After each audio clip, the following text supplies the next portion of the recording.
ഈ അറസ്റ്റിലായ ആളുകളുടെ രാഷ്ട്രീയത്തെക്കുറിച്ച് തർക്കം നടക്കുന്നുണ്ട്. നമ്മളും സംസാരിച്ചിട്ടുണ്ട് മുമ്പ്, അതവിടെ നിൽക്കട്ടെ. പക്ഷേ ഒരു പ്രശ്നം, നിങ്ങൾ തരുന്നൊരു പ്രധാനപ്പെട്ട പ്രശ്നം എന്താണ്? അങ്ങനെ ഒരു വീഡിയോ പ്രചരിപ്പിക്കുന്നതിനെ ന്യായീകരിക്കുന്ന ഒരു പ്രതിപക്ഷ നേതാവ്, അദ്ദേഹം പ്രതിപക്ഷ നേതാവായിരിക്കാൻ യോഗ്യനാണോ? ഇതടക്കമുള്ള വിഷയങ്ങളിൽ തൃക്കാക്കരക്കാർ വിധി എഴുതുമെന്നാണ്. ഇപ്പോൾ ശ്രീ ജയ്ക്ക് സംസാരിക്കുമ്പോൾ താങ്കളെ ശ്രദ്ധയിൽപ്പെട്ടിട്ടുണ്ടാവും, ഒരു AICC അംഗം തന്നെ VD സതീശനെതിരെ രംഗത്ത് വന്നു, പത്മജ വേണുഗോപാൽ രംഗത്ത് വന്ന് അദ്ദേഹം പറയുന്നു. അപ്പോൾ കോൺഗ്രസിൽ തന്നെയും ഇത്. അതുകൊണ്ടാണ് ഇന്ന് കോടിയേരി ബാലകൃഷ്ണനൊക്കെ പറയുന്നത് കോൺഗ്രസിന്റെ വോട്ട് പോലും കോൺഗ്രസിന് കിട്ടില്ല തൃക്കാക്കരയിലെന്ന്. അത് ശരി. അപ്പൊ നിങ്ങളൊക്കെ ഒരു ഗ്രൂപ്പാണല്ലേ? നിനക്ക് ഞാൻ ശരിയാക്കി തരാം. ഇടതുപക്ഷത്തിന്റെ പ്രതിനിധി അങ്ങോട്ട് ഇട്ടുതരുന്ന അജണ്ട എടുത്തു വെച്ച് അയ്യപ്പദാസ് എന്നോട് ചോദ്യം ചോദിച്ചിട്ട് എനിക്ക് തരേണ്ട 17 മിനിറ്റ് അതിനകത്തിട്ടൊക്കെ നിർത്തി അങ്ങ് അവസാനിപ്പിക്കാതെ വിചാരിക്കണ്ട.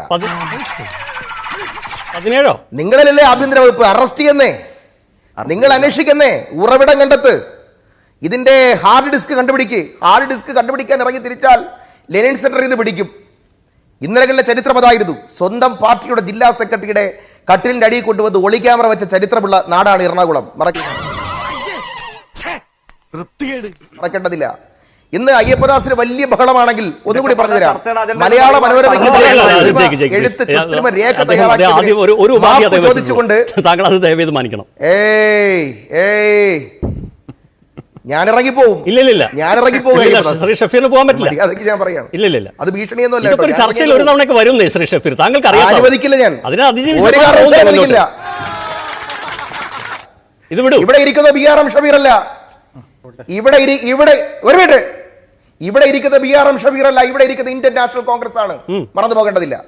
ആർക്കും അങ്ങനെ ഇന്റർഫിയർ ചെയ്യാൻ പറ്റത്തില്ല. രണ്ടാമത്തെ കാര്യം, ഇന്നിപ്പോ അയ്യപ്പദാസ് അറിയുമോന്ന് അറിയില്ല.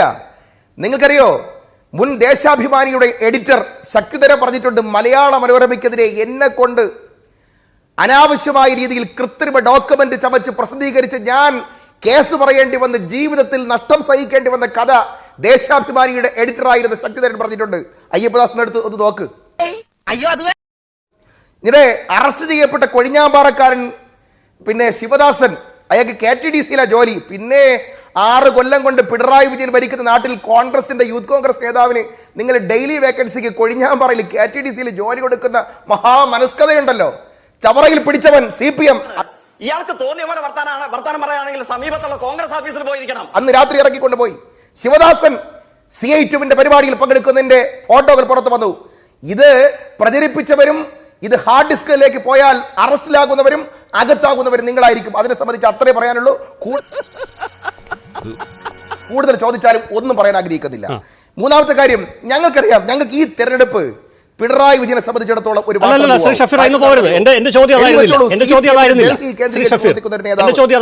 ആ ചോദ്യത്തിന് പറയേണ്ട ഉത്തരം പറഞ്ഞിട്ടുണ്ട്. കോൺഗ്രസ് എടുക്കേണ്ട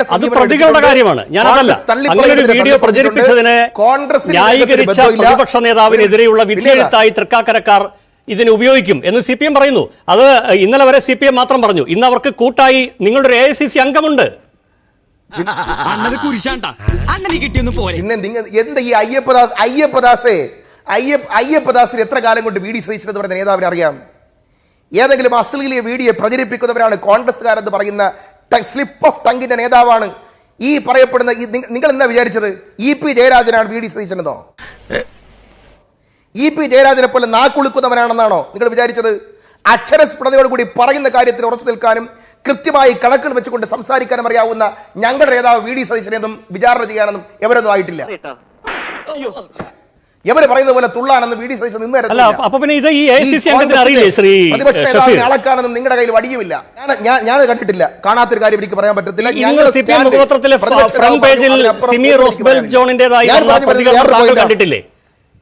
അല്ല, നിങ്ങളെ ഈ അയ്യപ്പദാസെ നിങ്ങൾ വേണമെങ്കിൽ നാളെയും മറ്റന്നാളും ഒക്കെ എടുത്ത് ചർച്ച ചെയ്ത് അതൊക്കെ സംസാരിച്ചോണ്ടിരുന്നോ? ഞാൻ ആ വിഷയത്തിലേക്ക് സംസാരിക്കേണ്ട കാര്യം പറഞ്ഞു. എന്റെ പോയിന്റ് അവസാനിപ്പിച്ചു. No comments there. അങ്ങനെ പറയാൻ പറ്റില്ല ശ്രീ ഷഫീർ. അതെങ്ങനെ ശരിയാവും? ഞാൻ ചോദിക്കുന്നത്, നിങ്ങൾ എന്റെ ചോദ്യം ഇതാണ്, ഇതൊരു അധമ രാഷ്ട്രീയത്തിനെതിരായ വിധിയെഴുത്തായി മാറുമെന്ന് CPM പറയുമ്പോ അതിന് നിങ്ങൾ അതിജീവിക്കുന്നുണ്ടോ? അക്കാര്യത്തിൽ ഒരു മിനിറ്റ് ഒരല്പം കൂടി ക്ലാരിറ്റി ആയിട്ട് പറയാം. പ്രതിപക്ഷ നേതാവ് അധമ രാഷ്ട്രീയത്തെ തള്ളി പറഞ്ഞിട്ടുണ്ട്. അദ്ദേഹം പറഞ്ഞെന്താ? ഇത്തരം സംരംഭങ്ങളുമായോ ഇത്തരം വിഷയങ്ങളുമായിട്ടോ UDF പ്രവർത്തകർക്ക് പങ്കില്ല. അദ്ദേഹം എടുത്തു പറഞ്ഞു, പിടിച്ച ശിവദാസൻ കൊഴിഞ്ഞാമ്പാറക്കാരൻ, CI2 KTDCയിലെ ജീവനക്കാരൻ, ചവറയിൽ പിടിച്ച സ്റ്റീഫൻസൺ CI2 ആള് രാത്രി വന്ന് പിടിച്ചോണ്ട് പോയി. ഇനി ആരെങ്കിലും കോൺഗ്രസ് പ്രവർത്തകർ അത് ഷെയർ ചെയ്തിട്ടുണ്ടെങ്കിൽ ഞങ്ങൾക്ക് അതിൽ ബന്ധമില്ല, ഞങ്ങൾക്ക് അതിനെ പ്രോത്സാഹിപ്പിക്കുന്നില്ല. ക്ലിയർ അല്ലേ? ക്രിസ്റ്റൽ ക്ലിയർ അല്ലേ? പിടിച്ച രണ്ട് ആളുകളുടെ പേര് ഈ ഇടതുപക്ഷത്തിന്റെ പ്രതിനിധിക്കും ഇതിൽ പിടിയിലായ ഷിബു INTC നേതാവാണോ?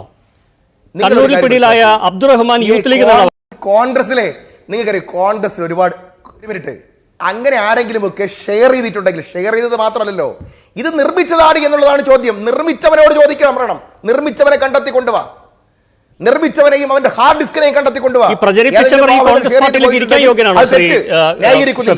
അത്രയേ ഉള്ളതിനെ സംബന്ധിച്ച് പറയാനുള്ളത്.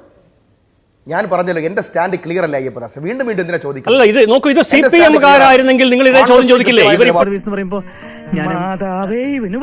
ഇപ്പോഴും പാർട്ടി പദവികൾ ഇരിക്കുന്നു എന്ന് നിങ്ങൾ ചോദിക്കില്ലേ? സമാനമായ ചോദ്യം നിങ്ങൾ നേരിടണ്ടേ? ഏത് കോൺഗ്രസിന്റെ ഏത് തലത്തിലുള്ള പ്രവർത്തകരാണെങ്കിലും. ഒരു മിനിറ്റ് അതൊക്കെ ഇലക്ഷൻ ശേഷം ഒരു മിനിറ്റ് അതൊക്കെ ഇലക്ഷൻ ശേഷം ഞങ്ങളുടെ പാർട്ടിയുടെ ആഭ്യന്തര വിഷയമാണ്, ഞങ്ങൾ കൈകാര്യം ചെയ്യും. അതിനൊക്കെ അതിനുള്ള വ്യക്തമായ രാഷ്ട്രീയ കാര്യസമിതികൾ ഞങ്ങൾക്കുണ്ട്. ഞങ്ങൾക്ക് ഓരോരുത്തരെയും മാനദണ്ഡം വെച്ച് അളക്കാനുള്ള കാര്യങ്ങളുണ്ട്. ഓരോ പ്രവർത്തകരും ഓരോ നേതാക്കന്മാരും ഈ തെരഞ്ഞെടുപ്പിൽ നടത്തിയ സംഭാവന സംബന്ധിച്ചൊക്കെ കൃത്യമായി പഠിക്കാൻ ഞങ്ങൾക്ക് മെഷറുകളുണ്ട്. അത് ഞങ്ങൾ ചെയ്യും. അത് ഞങ്ങളുടെ ആഭ്യന്തര കാര്യം, അത് ചെയ്തോളാം. ചെയ്യുന്ന കാര്യങ്ങൾ നിങ്ങളെ ബോധ്യപ്പെടുത്തിക്കൊള്ളാം. എൻ്റെ വിഷയം ഇതാണ്. ഇവിടെ ഈ ചർച്ചയിൽ അയ്യപ്പദാസ് അവിടെയാണ് അയ്യപ്പദാസ് വീണ് പോയത്. ഈ ചർച്ച ഇതിൽ കൊത്തി ഒരു ഭരണകക്ഷി നാണമുണ്ടോ നിങ്ങൾക്ക്? 6 കൊല്ലക്കാലം സംസ്ഥാനം ഭരിച്ച ഒരു ഭരണകൂടത്തിന് വ്യാജ വീഡിയോയെ കുറിച്ച് ചർച്ച ചെയ്തുകൊണ്ട് സമയം കളയേണ്ടി വരുന്നു. അയ്യപ്പദാസെ ഒറ്റ ചോദ്യമുള്ളൂ. അടുത്ത മാസം ഈ എറണാകുളം തൃക്കാക്കരയിലെ സർക്കാർ ജീവനക്കാരന് ശമ്പളം കൊടുക്കാൻ പണമുണ്ടോ? എങ്ങനെ കടമെടുക്കും? 5400 കോടി രൂപ കടമെടുക്കാൻ ഇവരുടെ കയ്യിൽ കടമുണ്ടോ? ഖജനാവ് കാലിയല്ലേ? 25,000 രൂപയ്ക്ക് മുകളിലുള്ള ചെക്കുകൾ പിന്നെ മടങ്ങുന്നു.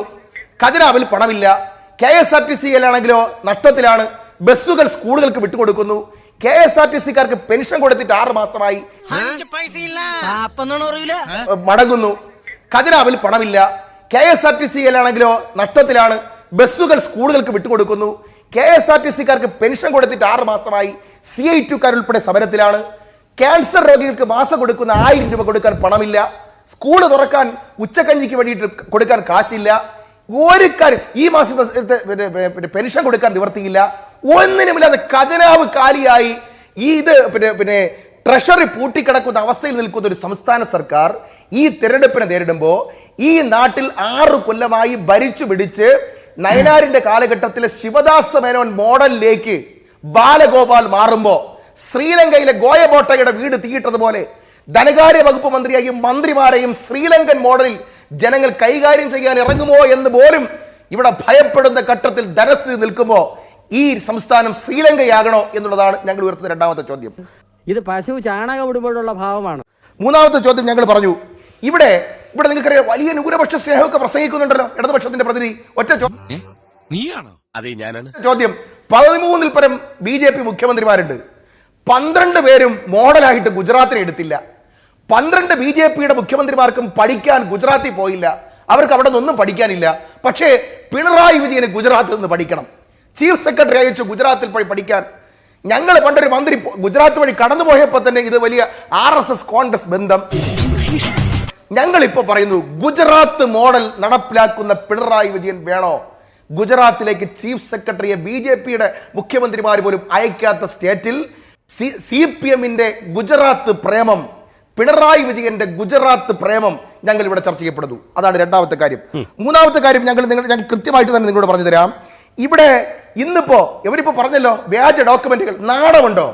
AAP എന്ന് പറയുന്ന പാർട്ടി ആണെന്ന് പറഞ്ഞുകൊണ്ട് നിങ്ങൾക്കറിയോ ടെലിഫോൺ എക്സ്ചേഞ്ചുകൾ വഴി കൃത്യമായി തന്നെ കള്ള കോൾ വിളിക്കുന്നു. പറഞ്ഞു തരാ, ആം ആദ്മി പാർട്ടിയുടെ ഇവിടുത്തെ എറണാകുളത്തെ നേതാവ് പറയാണ്, ഞങ്ങളുടെ പാർട്ടി അല്ലാതെ ഞങ്ങളുടെ പാർട്ടിക്കാർക്ക് AAP-യുടെ പേരിൽ ഇടതുപക്ഷ ജനാധിപത്യ മുന്നണിക്ക് പിന്തുണ കൊടുക്കൂ എന്ന് പറഞ്ഞ് കോളുകൾ പോകുന്നു. അത്തരത്തിൽ കോളുകൾ പോകുന്നു. കൃത്രിമല്ലേ? അങ്ങനെയാണെങ്കിൽ അത് ചർച്ച ചെയ്യും. അരമണിക്കൂർ നേരം AAP-യുടെ പ്രവർത്തകർക്ക് AAP-കാരെന്ന പേരിൽ അയച്ച ഫോൺ കോൾ സന്ദേശത്തെ കുറിച്ച് അരമണിക്കൂർ നേരം ചർച്ച ചെയ്യോ? നിങ്ങൾ ചർച്ച ചെയ്യും. ഇനി ഈ മാസം പിന്നെ 3-ാം തീയതിക്ക് ശേഷം മഞ്ഞ കുറ്റികൾ എന്ന പേരിൽ തൃക്കാക്കരയിലെ പ്രധാനപ്പെട്ട സ്റ്റേഷൻ വരുന്ന ഈ തൃക്കാക്കരയിലെ പാവപ്പെട്ട സാധാരണക്കാരന്റെ വീട്ടിൽ കയറി നിങ്ങൾ കുറ്റിയടിക്കുമോ? കുറ്റി അല്ലെങ്കിൽ ഇലക്ട്രോണിക് ടാഗ് അടിക്കുമോ? ഞങ്ങൾ ചോദിക്കുക.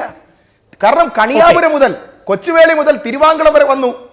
തിരുവാങ്കുളത്തിന് ശേഷം നെടുമ്പാശ്ശേരി മുതൽ മാടായി വരെ അടിച്ചു. ഇതിനകത്ത് ഉപതെരഞ്ഞെടുപ്പായതിനാൽ അടിക്കാത്ത ഈ പാവപ്പെട്ടവന്റെ വീട്ടിൽ തൃക്കാക്കരയിൽ മഞ്ഞക്കുറ്റി കേരളിന്റെ പേരിൽ അടിച്ചിറക്കുമോ? ഞങ്ങൾ ചോദ്യം ഉന്നയിക്കുകയാണ്. എനിക്ക് കൂടുതലൊന്നും പറയാനില്ല. ചിക്കൻ ബിരിയാണി കഴിച്ച് നമുക്ക്